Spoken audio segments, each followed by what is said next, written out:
You, John Fitzgerald Kennedy, do solemnly swear I, John Fitzgerald Kennedy, do solemnly swear that you will faithfully execute the office of President of the United States that I will faithfully execute the office of President of the United States and will, to the best of your ability, and will, to the best of my ability, preserve, protect, and defend the Constitution of the United States. preserve, protect, and defend the Constitution of the United States. So help you God. So help me God.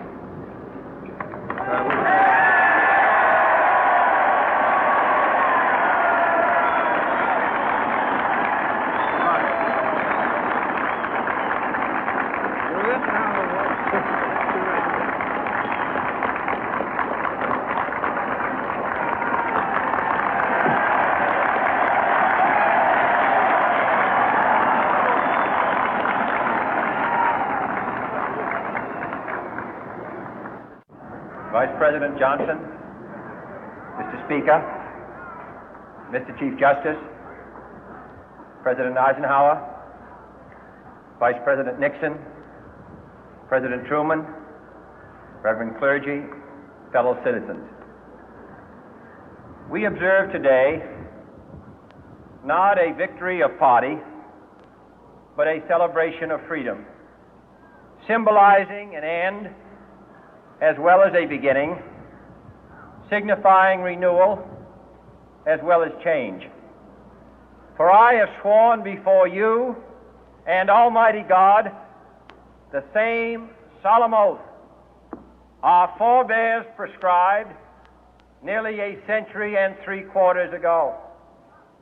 The world is very different now, for man holds in his mortal hands the power to abolish all forms of human poverty and all forms of human life.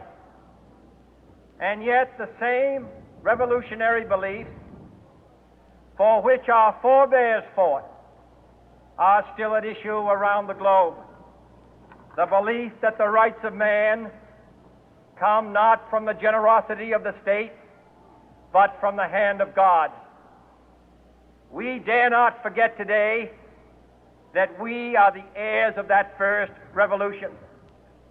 Let the word go forth from this time and place to friend and foe alike that the torch has been passed to a new generation of Americans born in this century, tempered by war, disciplined by a hard and bitter peace, proud of our ancient heritage, and unwilling to witness or permit the slow undoing of those human rights to which this nation has always been committed and to which we are committed today at home and around the world.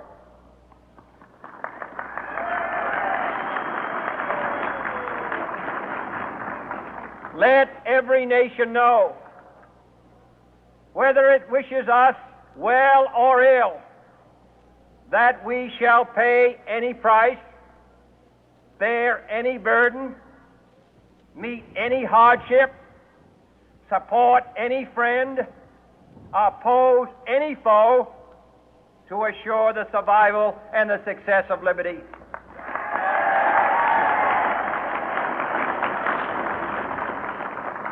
This much we pledge and more.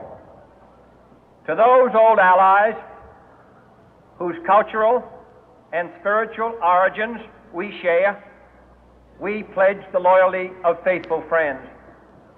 United, there is little we cannot do in a host of cooperative ventures. Divided, there is little we can do, for we dare not meet a powerful challenge at odds and split asunder. To those new states whom we welcome to the ranks of the free, we pledge our word that one form of colonial control shall not have passed away, merely to be replaced by a far more iron tyranny. We shall not always expect to find them supporting our view, but we shall always hope to find them strongly supporting their own freedom, and to remember that in the past, those who foolishly sought power by riding the back of the tiger ended up inside.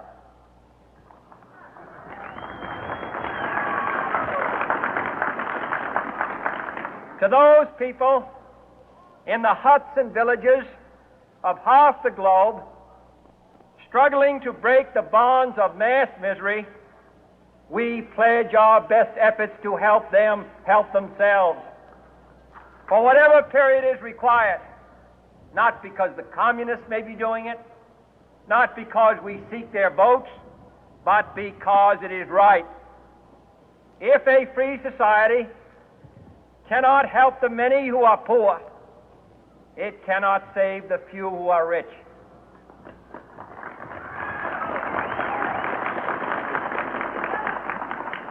To our sister republics south of our border, we offer a special pledge to convert our good words into good deeds, in a new alliance for progress, to assist free men and free governments in casting off the chains of poverty. But this peaceful revolution of hope cannot become the prey of hostile powers. Let all our neighbors know that we shall join with them to oppose aggression or subversion anywhere in the Americas. And let every other power know that this hemisphere intends to remain the master of its own house.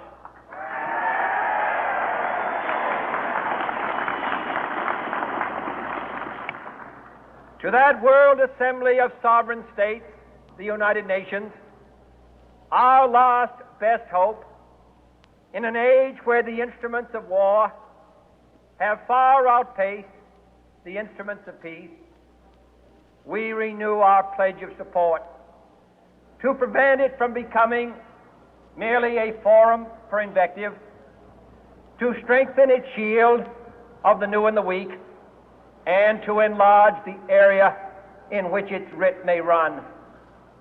Finally, to those nations who would make themselves our adversary, we offer not a pledge, but a request that both sides begin anew the quest for peace. Before the dark powers of destruction, unleashed by science, engulf all humanity in planned or accidental self-destruction, we dare not tempt them with weakness, for only when our arms are sufficient beyond doubt can we be certain beyond doubt that they will never be employed. But neither can two great and powerful groups of nations take comfort from our present course, both sides overburdened by the cost of modern weapons, both rightly alarmed by the steady spread of the deadly atom, yet both racing to alter that uncertain balance of terror that stays the hand of mankind's final war. So let us begin anew, remembering on both sides that civility is not a sign of weakness, and sincerity is always subject to proof. Let us never negotiate out of fear, but let us never fear to negotiate.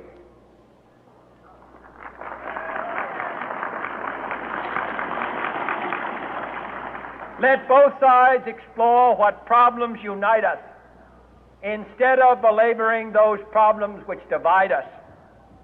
Let both sides, for the first time, formulate serious and precise proposals for the inspection and control of arms, and bring the absolute power to destroy other nations under the absolute control of all nations.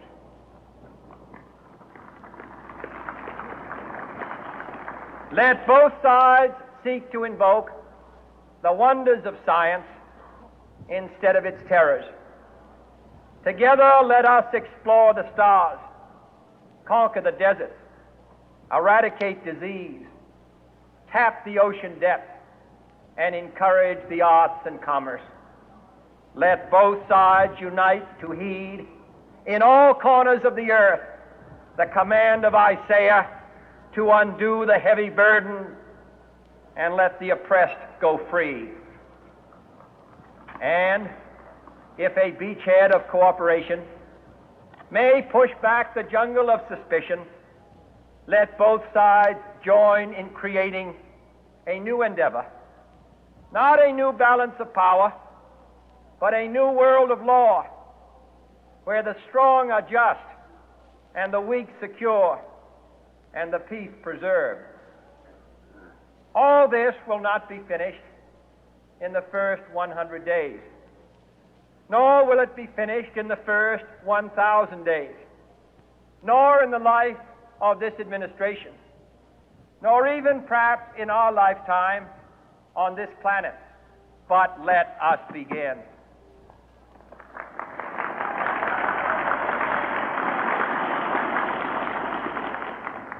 In your hands, my fellow citizens, more than mine, will rest the final success or failure of our course. Since this country was founded, each generation of Americans has been summoned to give testimony to its national loyalty. The graves of young Americans who answered the call to service surround the globe. Now the trumpet summons us again, not as a call to bear arms, though arms we need, not as a call to battle, though in battle we are, but a call to bear the burden of a long twilight struggle, year in and year out, rejoicing in hope, patient in tribulation, a struggle against the common enemies of man, tyranny, poverty, disease, and war itself. Can we forge against these enemies a grand and global alliance, north and south, east and west, that can assure a more fruitful life for all mankind? Will you join in that historic effort?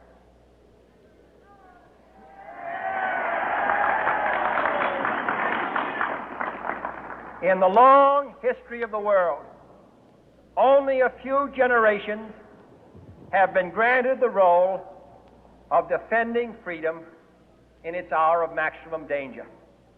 I do not shrink from this responsibility. I welcome it.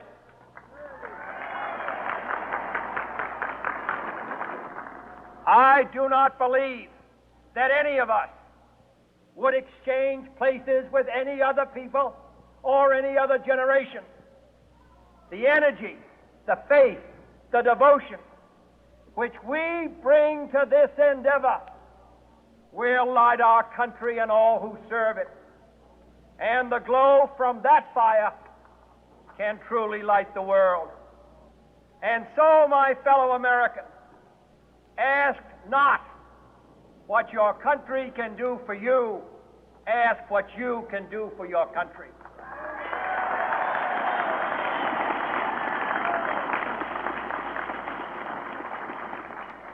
My fellow citizens of the world, ask not what America will do for you, but what together we can do for the freedom of man.